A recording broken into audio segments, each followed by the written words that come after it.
All right, thank you all very much for sticking with us here right in the last event here before our journey. So I'm David Hatchell, the Vice President of Industrial Security for ProtectWise. This is John Snyder, our lead industrial on ProtectWise. So kind of what we're here to talk to you about today is our deployment in the context around the challenge a major oil and gas company was trying to kind of solve. So we're going to kind of talk a lot about this in the context of how we kind of jointly built this, from the approach that the customer took, from going into pilot to findings that we found, to kind of next steps and kind of lessons learned. So as we all kind of struggle through these deployments, as we're kind of doing industrial security monitoring, advancing this through the industry, we think there's a lot of good lessons learned here that we can kind of share, and we invite your feedback and your context around this as well as you go through it on your own. So a little bit about the company we're dealing with here. So this is one of the very old oil and gas super majors in the industry, a very firmly established process control security program, going back almost 15 years. One of the originators of a lot of the original industrial security methodologies that kind of came out, all came from this customer. They have very strong executive stakeholder alignment, right? I mean, we're all looking for that in organizations to define the CEO, the risk board, that kind of has the alignment with what we're trying to do from the ICS perspective. Their CEO has been very active in the industry talking about this. They have a very good kind of wargaming process of how they look at incidents within their environment, how they respond to it. So I've been very impressed with them over the years in working with them. From the IT side, obviously, because what we've seen on the production side through upstream and what we've seen on the IT side, cloud started kind of coming in as both a kind of cost savings mechanisms and opportunity to collaborate through their upstream side. So they had an initiative to really do this from cloud first. High level technical controls behind it, right? The AV, patch, endpoint, two-factor authentication, right? They had very good controls kind of already built in and tested. And I spent a lot of my past life dealing with them and certifying and working with automation vendors to bring these to market, with them. So I have a huge respect for what they've done. They also have a really good policy, right? 6443-ish policy for what should talk to what on the network, right? That they're implementing and working with their sites to effectively do. And really functionally the team, right? So they've got, obviously, their plant team. They've got a very mature SOC team on the IT side that's very used to triaging incidents on the IT side. They kind of manage the SOC on behalf of their IT ends. They've built a lot of capacity in their ICS side by working with their ICS security leads, the ICS team, to enable the SOC team to look at this from an incident response process from an ICS perspective. So very good team behind this. So what they were looking for, why they kind of went at it. So they had kind of, fundamentally, from an architecture perspective, they wanted a passive deployment model. They really wanted a cloud solution in this versus an on-prem, right? I mean, the cost of ownership versus on-prem was fairly significant. So they also wanted full packet capture. As we've seen in the ICS space, the amount of time it takes in the fortification stage of the kill chain before we really start looking at, say crash override and destroyer, right, the IC 104 protocol. The amount of time that's in the test and develop segment of those ICS protocols is fairly significant. You really do have to store those packets for a long period of time to apply the heuristics and analytics over that time to do it. So they're very interested in doing this. They want to architect this from a management console, right? So, how do I have role-based access up front? So site A can't see what site B is doing. Very important to them. Security architecture behind that management console, right? How can this, if it's deployed site-wide, how is this not going to be used to compromise the safety of the plant? And also integrations. They had their own intelligence that they created. They want to instantly integrate the platform at high-level security maturity. As I said, they want to integrate the detections that they kind of built within our product as well. And really, as I said, this is about retrospecting against known and evolving ICS threats. How do you establish that full packet baseline as that data set that I can start working off of to triage it so the teams in place that we're looking at can effectively do that? And furthermore, they did a lot of wrestling with, how do I visualize these networks, right? How do I have this common understanding between, a plant person who's looking at HMI, a SOC person who's used to syslog, an ICS person who's looking to kind of triage this. So how we visualize that data to them became that source of truth. And as these companies start to attract really this Minecraft generation, the next generation security talent to bring in, that became really important to them to have a sustainable process, for how they look at these networks and how they kind of teach and train others as time goes by. And from a pricing model, right? Obviously, the on-premise model having a very heavy solution became kind of cumbersome. And so having a kind of utility-based model, whereas they were going to go to deploy this, so we put the sensors in the networks, they honestly didn't know what traffic to expect, right? So if they're going to deploy this at all their plants, how can they have a model that they can kind of stale? So they can kind of really only pay by the amount of traffic they're seeing and amount of retention time that they wanted to look at, right? So if they made the choice based on the threat landscape, say, hey, I want to change my threat retention from 6 months to 12 months, they could make that, right? That's a scalable decision, based on risk and price that they saw. So why they chose us, and what is the ProtectWise grid? What do we do? So thinking about this very simply, we're unified threat management across any network. So what we do, we've got very lightweight software sensors. It's about 15 megabytes in size. In the case of industrial, we deploy these on hardware, on ruggedized hardware-based sensor. In this particular deployment, we also went with a one-way tap model. We went with specific cabling to just enable one-way connections, right? So we kind of had the form factor necessary for industrial environments. So we gather, stream heads, net flows, packet captures, back buffer that to the cloud, compress, stream, and optimize, right? So we had to look at about 80% compression to get this traffic up to the cloud. So that becomes that data lake and that repository where then you can really start doing your analytics on top of that, right? So from that kind of baseline that we kind of built in this, so we have kind of the network traffic as a baseline, okay? So we have the stream heads, packet captures, net flows, all kind of captured up there, all stored in the cloud. Then what we do that's really unique is, as I mentioned, they needed their own threat intelligence integrated in this, right? So you can run whatever source of data that you want against that, right? Your own intelligence, commercial intelligence, whatever you like.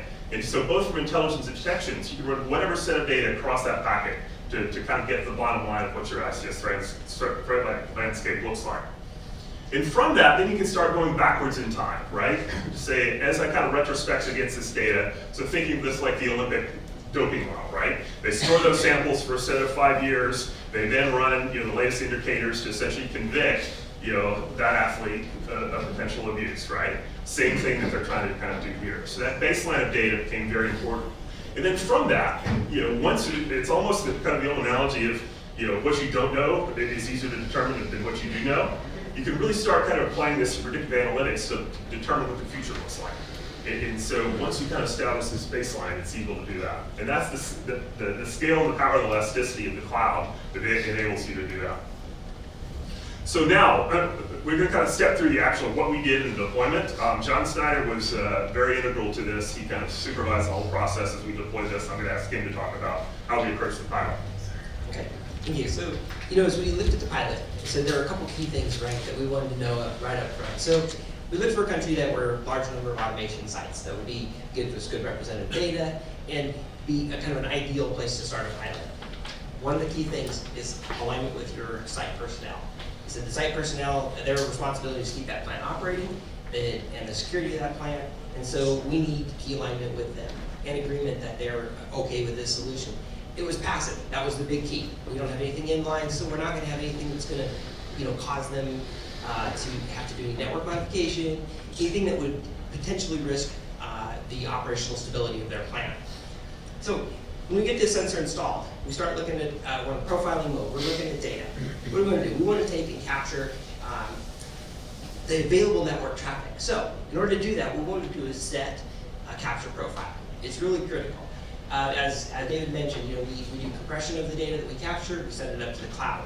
But we take that data and we transmit it back over the existing network. So once we have an understanding from the site and from the client on what the network looks like, any potential bottlenecks, we set a capture profile. What we're looking for is what fidelity of traffic, or what fidelity of the traffic we're going to capture we want to set. We want to set full packet capture, we want to do stream head, we want to do metadata and net flow.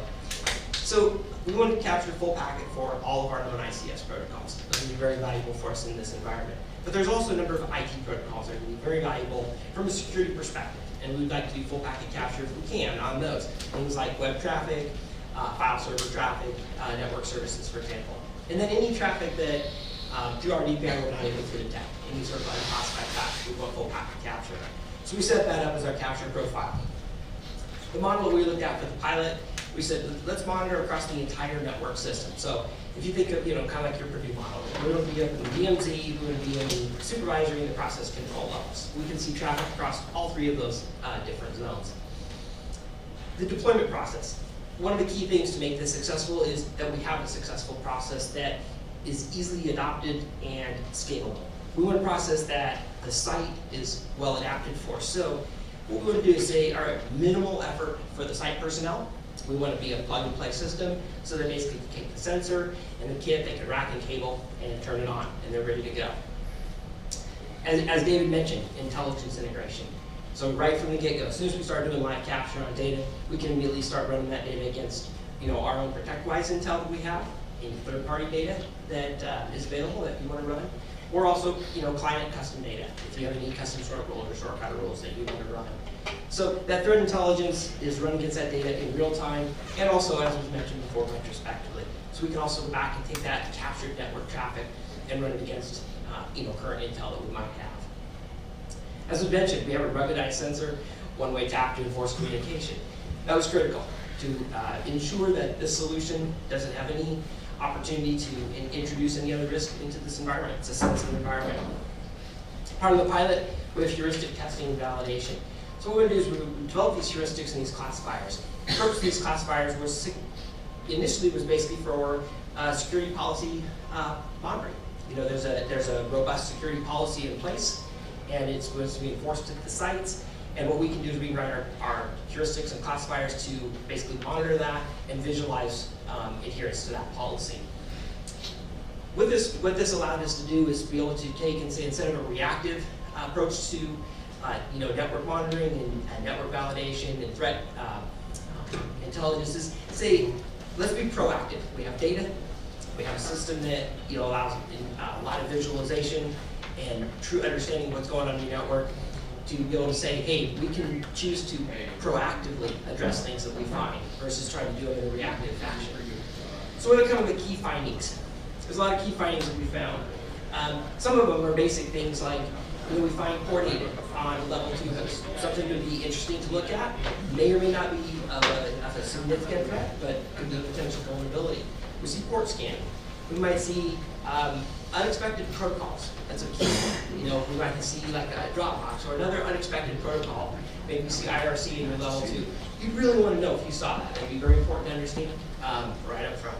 So again, you get a lot of data out of this. So some of those key findings we summarize those in some reports, which we'll talk about in a few minutes. But all of this allowed us to have a situation where we can present data from the site and the SOC and the security teams to proactively then respond to some of the information that we found.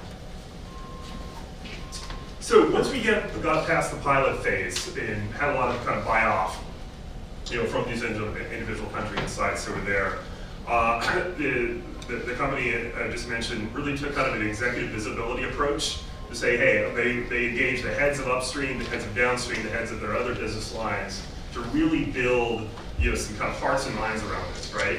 And from that, they really build an exemplar sites approach and say, hey, it might work in downstream, but it's not going to work in my loop site, right?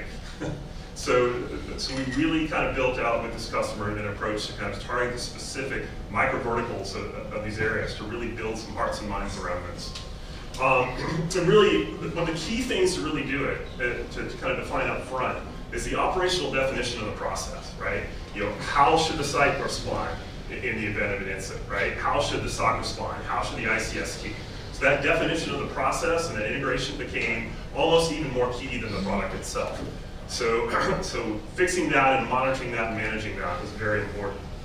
The other thing, vendor engagement, right? The work in the automation vendor systems was very, very important to this, right? The tacit certification that this would do no harm, the work in their network switching infrastructure that we saw, which I'll talk about later, became incredibly important. So John, you want to talk about some of the technical requirements that came out of that? Yes. So as we look at scaling this approach, and you take the pilot, scale it up to a global deployment. There are several technical requirements that I just wanted to highlight. One, a single tenant cloud deployment. That was critical. SOC integration. We've got all of these events and observations that come through. We need integration with the SOC. First, we're doing that right now as a pilot from the syslog emitter, so we can send that information over to an existing SIM and a process that they're very familiar with, but we like to pivot into using the product as a way to triage, events that we might find. We've got context rich, we've got full fidelity PCAPs. So from a triage standpoint, going back and pivoting back into the product is a great way to utilize the product to address the issues that we're finding. Increased protocol detection. We want to reduce any unclassified traffic that we have, be it vendor traffic, vendor protocols. And also optimize the capture profile based on what kind of protocols we're seeing in the network. Retrospective observations was key. We can go back and take and look at this data that we've captured, whether it was 6 months worth of data or 12 months worth of data. We've got a new threat that comes out, or a new indicator, or maybe a new trade craft or a pattern that may be indicative of a certain threat. We can go back through that data and go back and say, hey, let's see if there was any indicator that might have been representative of this particular threat in our historical data. Policy classifiers. As we continue to build out and scale out, we want to be able to way to enforce the automation and security policies that are already in place. And so we've got some classifiers developed now, but with additional development and additional scale, we'd like to take that onto a bigger stage. We can continue to help the sites define and enforce and be adherent to their internal security policies. So on the personnel side, one of the things that we saw on the customer side too is obviously to get a SOC team actionable on ICS events, right? And obviously, the basics of ICS training, the great stuff through SANS ICS and GSASP, very, very important to kind of do that. But also, kind of consuming it in their native format, technically, right? So they're used to operating SIMs, they're used to operating syslog's. Technical integration became kind of point to kind of integrate some of the observation events that we saw out of there. But over time, they've kind of evolved their abilities to understand the ICS tradecraft somewhat, to really appropriate, the top events they need to be triaging up front. So from the site side, right, it had some very good site participants up front to kind of build out, what this should look like. These sites were looking at, hey, I'm looking through spreadsheets of potential misconfigurations. How do I do that? The reports that we kind of provided to them to kind of actualize the findings that we saw became very important. We were able to kind of act on those. And really, the SWAT deployment team, right? So in conjunction with this kind of security monitoring project, it was also kind of accelerating the rest of the product deployments they were trying to kind of do, right? The endpoint, AD, et cetera, right? To kind of accelerate some of the detections we were kind of looking at. So the deployment team was kind of built to say, what do we need to do to push not just security monitoring project through, but all the other controls that we're trying to kind of do too. They also engaged a third-party system integrator that has some ICS expertise where they were able to act as kind of a site team. They were able to provide kind of the boots on the ground for some of these sites to help accelerate the deployment, to kind of augment the already good team that was in place there. Challenges that we face, right? I mean, the amount of traffic and detections, right? You kind of see here the amount of sites we're talking about a super agent, right? It was very easy to kind of get some very voluminous reports out of this very quickly, even if we're kind of taking a top 10 approach of what we're doing. So how do you build the triage process on what's most important? And I'll kind of talk about what we prioritize in that shortly. The control of data. One of the key things we said up front is we were essentially capturing raw packet data, from those production web networks. I don't want site A to be able to look at site B's data. So, the role-based access to the product became really important, but the policy around how they're kind of applying that at the site became also important too. So it just is an information policy between what are restricted between the sites. And automation network resources, right? I mean, any of us that's in this space trying to deploy anything on the automation networks knows the fragility of those networks, trying to get access to a span tap, mirror port, whatever we need to kind of see that data. So I think the successful things that we really kind of solved in this is, we kind of looked at one particular automations vendor's network. We use a switch manufacturer and said, hey, the manufacturer will only give us one port on this. So what can we do to get more, right? Oh, hey, that took a firmware upgrade. Who's going to do that firmware upgrade? Oh, the automation manufacturer is going to do that, right? So hey, they were able to kind of monetize some of this on their own, right? So hey, we got a little skin in the game. We'll say this works. So that's, I think, a key finding for us to kind of do that. And so the engagement of the automation vendors is really been kind of key to this, and it's key to our future success as well. So segueing into kind of what we learned, right? Just in general. we try to kind of talk about the pilot, how we scale the pilot. So kind of our approach that obviously we're kind of taking is, talk about automation vendor collaboration kind of at the top, security vendor integrations, right? Intelligence was first. We're just migrating more into detections, closer integration with firewalls, from that perspective, and the ecosystem which the security controls they then out that they've already built out is the most important piece. So, from core product development side of what we're doing, the hierarchical and the role-based approach is absolutely right. The event classification, right? So what we do is, and I'll show you here in a minute, the way we kind of look at, say, an observation and say, hey, this might be a pipeline Modbus observation you need to look at, to really what's an event as far as on the kill chain. Said, okay, hey, I saw a command and control event, I saw a data theft event, right? So how you tune those observations to really make your events more effective as it pertains to industrial becomes really important. So as we kind of, we built out that methodology to do it, and we'll continue to make this more rapid response from the triage perspective. And so, as John mentioned before, obviously, we kind of hear all the words, buzzer bingo, anomaly detection, protocol detection, and so forth. What we really kind of settled on was really the ability to get full visibility into these industrial protocols, right? To say, the bottom line is when you're sitting there setting that capture profile for the site, it's a Honeywell site, you're gonna see some Modbus, you're gonna have to see some PhD traffic, from your historian, going up to Pi, right? So it's like, kind of knowing what the network looks like and setting that traffic profile in order to capture that, to replay and look at that later. So it really became the extraction of that protocol that became kind of a key piece. And so to enable that full packet capture and the reduction of that unclassified traffic over time, it became kind of a key metric. And so, John, you want to talk about the ICS visualization? Yeah, so one of the things that was really cool, and when we look at these pilots, is understanding what does your network actually look like, what's on your network, who's talking to who. The network topology, in some cases you may have a fairly recent site, so you may have some documentation, you might have some CSA diagrams, so your control system architecture, you kind of know. But in many cases, what you thought you had your network built as and what it has kind of developed into over time may be two different things. And so the importance of being able to visualize what's actually going on in your network became critical. Device misconfigurations. I heard in an earlier presentation, you're going to see things on your network that you didn't expect. You're going to see hosts behaving in a way that you would not have either expected or that they shouldn't be doing. And so device misconfiguration became very critical. Again, we mentioned it before, but network policies, your automation policies. With that visualization, you can visualize your zones and conduits, segmented architecture, and see just from a visual perspective. I think David mentioned earlier about the Minecraft generation is kind of the new generation that's coming up, and they're visual, right? So you don't just look at something and go, I can tell you by looking at this, this is not the appropriate behavior. Asset information. So another key. You have an entire list of IP addresses. You can say, okay, well, all these IP addresses talk to each other, but what are those IP addresses? What is the host information? Having that asset information and that kind of intelligence behind that IP is critical from incident response, threat management, or even just trying to understand, does this behavior make sense? Are these things talking? Are you seeing, an HMI talking to a safety system? Well, you may not know that necessarily if you don't have a little bit better understanding of what is actually on your network. Which kind of ties into the other thing of network anomalies. Detecting new assets. You'd like to be able to see when is a laptop plugged in? When does a new asset come online? If you've got an MOC and you've got a whole new system coming online, you may see a whole lot of new assets.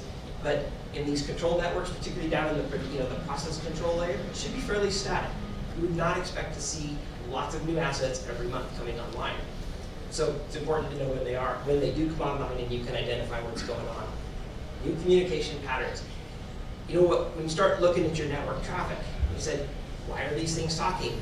Or you kind of get a baseline of what you expect your network to be doing, and then you suddenly see something that didn't happen before. So you have a device that's now talking to something it's never talked to before, or never talked to in maybe the last month, or maybe even on a protocol that you've never seen communicate on. They'll all be very good indicators that something's probably not right. It could be misconfiguration, or it could be some sort of indication that somebody's down there maybe doing something they shouldn't be doing, or trying to find, some vulnerabilities. So new communication patterns were crucial, which it ties into that broader integration of asset information. The more additional asset information that we can integrate into the visualization, again, whether you're from the SOC team or the security team or even the site people, can be able to look at in one platform and see, what is on your network, who's talking to you, and know immediately some information about the assets. Really, really valuable when you're starting to look at observation and events, because you don't have to make a call and say, hey, what is this device? You can see it in on one screen, one single pane of glass. So as we mentioned before, some of the things that we're looking for are network policy violations. We've got these automation security policies that are developed around industry standards. As mentioned, IEC 62443. Again, with a visualized network, we can visually determine, we've got any type of violation of maybe like your zones and conduit strategy that you may have deployed. Or you're also able to look and see, do you have RDP coming into your network that you never expected, that you actually didn't even know was there. So these are things that we can see visually. So a lot of these policy violations, we're going to map into internal client policies, and we focus on site adoption as we work to enhance our visualization across these networks. One of the key findings in this all, right, is we're looking at this from a security perspective. The accuracy of that asset information has to be there. So so based on the volume of events and incidents that we kind of saw, it's not enough to sit there and depend on your asset inventory on the network, and then kind of say, hey, I'm going to wait for that, that engineering station to send a once-a-year command to the PLC for a firmware change, and then, only then, can I really extract the necessary information from the network side to consume, right? We had to take a deeper approach to integrate with the existing tools in the environment to really provide that, to enrich the data we needed from a network perspective, to provide more accurate threat detections and better site triage, so to speak. And so from that, right, it's kind of tying into protocol anomaly detection, right? We wanted to kind of look at what, from a security perspective, from a tradecraft perspective, would the attackers really be looking at when it comes to Modbus TCP, OVC, Ethernet over IP, and really kind of consume that from the security perspective and institute that standard in the plans. I'll talk about that in just a minute. And so really, this is kind of what we learned in terms of priority, right? In terms of what in this particular customer, we kind of triage and, as I mentioned, do the incident response around. So I'm sure you have your own definitions and debate in this. We can kind of debate that over a few beers, but this is what we found. So the other thing to do, we're going to kind of talk about a little top 10 approach of the key things we were monitoring for, and then I'm going to get into a little bit of a protocol discussion. Okay, so again, there's a lot of things that we can monitor for, and the list can be very long. So we need to kind of keep down a list so you can focus on something. And so we put together kind of top 10 here of things that we think are really critical, that from a vulnerability perspective, from a network hygiene perspective. So for example, some of these I mentioned, but RDP. If you got remote access, there was an earlier talk on remote access to level 2. You certainly want to know that it's there and make sure that it's an authorized RDP connection. RDP is also interesting because if you think of the recent crisis, one of the tradecraft may have been RDP connections from your safety system. This would be a way to see, hey, what kind of RDP do I have going on in my system? As I mentioned earlier, if you have some knowledge of your network and you can identify and visualize, these communication patterns, you may be able to look back and see connections from RDP to a safety system, say from a control system, or worse, from an external source. A couple others, we got unexpected protocols. Definitely, there are protocols that may show up in your network that you either don't want to be there or you shouldn't expect to be there. You wouldn't want to have somebody have, IRC on your level 2 network. It'd be very important to be watching out for that. IPv6, there's nothing really good about IPv6 on our ICS networks right now. You're going to probably see more of it as newer and newer systems come out. But again, something to understand, why is it there and what value is it adding? Is it adding any security value or any operational value to your network? And if it's not, probably something that you might consider turning off. Misconfigurations, we find lots of misconfigurations. Probably more so than most people would believe that are on there. And so we think that misconfigurations can also mask vulnerabilities or can be a vulnerability in and of themselves. So it's a great security value to find them and then take action to mitigate them. So one of the things, as I mentioned, a lot of the focus was really the accuracy of the protocol detection, right, for packet capture purpose. But one of the things we want to kind of standardize on is, what are the major things in the various open protocols that are the most necessary to respond to from an incident perspective. And so from Modbus specifically, this is just an example of one, which is kind of a methodology we kind of applied to, Ethernet over IP, OPC, S7, et cetera. Fundamentally, the abuse of the protocol, right? So, in the Modbus instance where the connection between the masters and the slaves is relatively fixed, if you're seeing a port scan going across that to that slave device on 502, shouldn't be there. If you see a SYN request to that same device or multiple SYN requests that go into multiple devices, shouldn't be there, right? If you've seen a TCP reject coming back, even more concerning. So, the understanding of the context of that asset too became important. If it was an HMI talking to that device doing that same thing, higher threat scoring, as I mentioned in that observation, versus just an individual controller. Use restricted function codes. We saw this obviously from some deployments where we knew it was a Honeywell site, but yet we were seeing function code 18, a Schneider function code in there. So what was going on? Could this be a misconfiguration? These are the things that we want to triage. Pipelining messages crafted to avoid detection. Obviously, in Modbus, we kind of expect pipelining. We expect those function codes to be mostly read codes that are going across. We expect that same function code to be going across. Then all of a sudden we see a write function code going across, different function code. Yeah, I think we should learn on that, right? Maybe that's a specifically crafted message to avoid network detection. So inconsistent length in commands or replies, right? Commands should have a very fixed function field of length of the field should be going across, right? Might be an amateur attempt to crash that device. We've seen that in DNV3 from others, so Modbus takes that same approach of how we do it. Modbus traffic over UDP, right? I mean, a lot of devices are configured to use UDP in Modbus anyway. Should they be doing that? Probably not. It's worth alerting on, right? And then back to kind of the policy violations of, hey, if we're seeing Modbus traffic in 3.5, probably shouldn't be there. Shouldn't be talking that. Same with Ethernet over IP, worth alerting on. And then just the use of serial function codes, right? Some easy consumable function codes we can kind of display the report. So this is kind of the approach we did to really kind of triage this, and it was very effective in terms of building it. So I want to just highlight a little bit about the single tenant cloud architecture that I alerted to earlier. So it was real important that, as David mentioned, a cloud solution versus an on-prem solution, very scalable in a cloud solution. So what we've got, and it worked really well for the pilot, is we've got a central platform. So all of our software is hosted in a central platform on a single AWS instance. It's in a single tenant.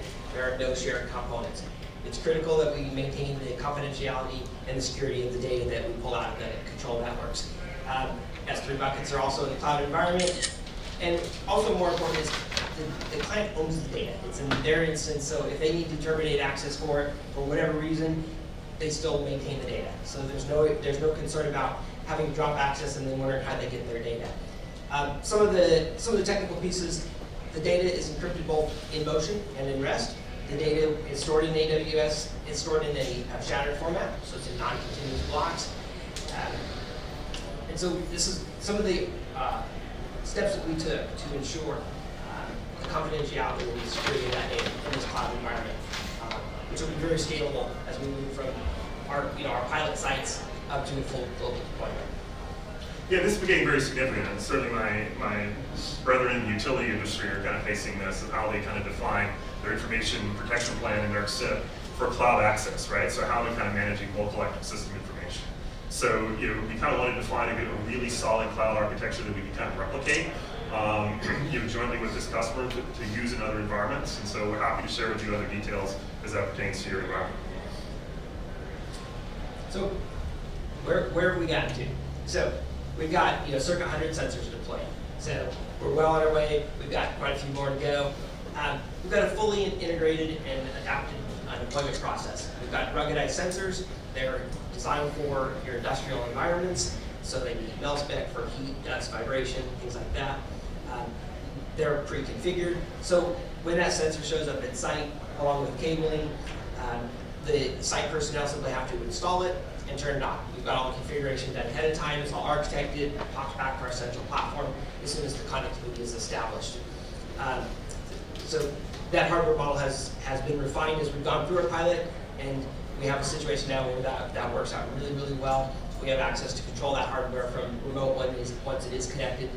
And there's really nothing that the site needs to do to really maintain that or to do any additional configuration because it's all done ahead of time. Significant site adoption. The fact that we've got a system that's easy to deploy, minimal effort for the site to install, do a whole lot of work for it. And the fact that it's passive is we've gotten the site to buy off and say, yeah, we want this visibility that this network monitoring system will provide, and we don't have to do a whole lot of work for it. So, and also, we don't require a whole lot of network reconfiguration. So we're not requiring you to say, hey, please install something for us. We're going to come off of one of the existing TAP or span ports that are already out there. The incident response process, we've got it operationalized. So you can go back retrospectively, look at data, look for threat indicators or tradecraft of known threats against your historical data. And we've got that process already kind of defined and worked out. This cloud model, so we have a scalable solution that we can replicate across a large number of sites. We've got it defined and successful. It's secure, and that system is going to work really well for us as we deploy from our current set of apps sensors up onto a full deployment across the whole client environment. And so what's next for us? Obviously, we're anticipating full site adoption of the remainder of the sensors in sites this year. Obviously, the network visibility and role-based access, we're going to kind of tighten up to really kind of manage both the process and the procedure, but also the product integration necessary to do that. Protocol coverage, right? As we kind of get into some of these sites, we know what the sites are, we know the protocols we need to kind of protect and extract, and further iterate on. We'll do that. Key integrations, right? Obviously, asset inventory to risk context that we're seeing from the network, and extreme high fidelity and accuracy around that, as I mentioned, becomes very important. The detection perspective, right? With the endpoint technologies that's in place there, they can also enhance the inventory requirement too, but also things like the firewall integrations become important, so we can kind of see real time the effect of the firewall rules that are kind of in place vis-a-vis the traffic that's out there, right? So as the site team has more understanding of that network process, that becomes more important. And then really metrics, right? We really kind of want to measure, reduction in percentage of unclassified traffic, reduction in detections, right? We want to kind of get to that further operationalization stage over time. So with that in mind, I invite everybody to come to our Cabana next tomorrow for the display. I'm going to give you just a couple of quick screenshots. This wasn't really meant to be a demo, so we're a cloud-based product and don't have an internet connection. But high level, this is kind of what we're focusing on ProtectWise. In our what we call our heads-up display, kind of our dashboard view of this activity. Whereas on kind of the left-hand side, we have kind of your networks from both your internal and external connections. On the right-hand side, we have kind of we call our kill chain spiral. So what we're able to quickly kind of triage events very quickly out of that is looking at all the kill stages. We got kind of fortification highlighted, right? Since that's what we all think of a lot in the ICS space. And from that, on the far right-hand side, looking at the individual events that come out of that. And so start to drill in and triage those events. From that, we can kind of go here to this left-hand dashboard. We've kind of clicked on a key internal IP here, which has generated a number of different Modbus anomalies to kind of triage. So as you see, it's a very effective visual method to kind of present this information to the IT and the SOC team, the ICS team, to start kind of working through this. So on the left-hand side of the platform, we have our individual sensors kind of set up. So this is kind of what we were talking about before, our kind of capture profile, where before we even start capturing traffic, right? We kind of estimate, hey, what percentage of traffic do we need to capture? What's our bandwidth? What's the bandwidth cap that we want to measure?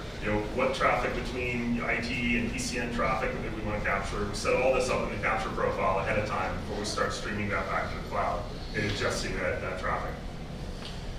So then from that beautiful heads-up display and so forth, which we just saw, we drill down to kind of the next part of the product, which kind of we call our kill box. So from that, you start looking at the individual observations that kind of come up from this. As we see this pipeline function in Modbus, a different person packet, we see a write function going across for those like super technical guys on Modbus.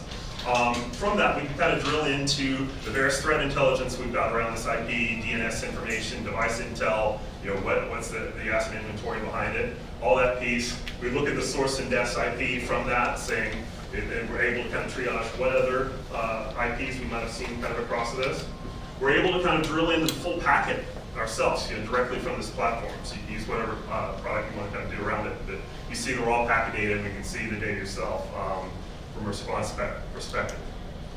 Then we kind of visualize this in kind of our explore, right? So once you kind of start investigating the incident in the kill box, you can kind of look at all the different connections that might be occurring in your process control network. And then as we see here, it's kind of fine print, right? We got kind of multiple Modbus observations going on between kind of programming function, right? Which we shouldn't see all that often. So you can really kind of drill in to triage it from, if you're seeing multiple Modbus observations in the same IP, you got a problem, right? It's one of the things we're showing. So now where we're going with this, right? And this is this notion of visualization and in how we interact with, with a product in this Minecraft generation. We have what we call our immersive grid, which allows you to kind of look at these, your networks almost as cityscapes. So what we're showing here, we're showing a SATA range of an actual safety system. This is an example, this isn't a real life, connecting into an actual DMZ. So, and then we visualize this by several methodologies. One of which the height is the number of kind of net flows we're seeing. Kind of the width of the device is the amount of connections we're seeing, and then the red versus the yellow kind of indicates the threat activity. So it's all around the visualization of this and how as humans we react to this data. It's very important. It's the problem that we want to solve. So thank you very much for your time. We open it up for questions. We look forward to seeing our Cabana booth tomorrow for those who want to come by. So let's go have a beer.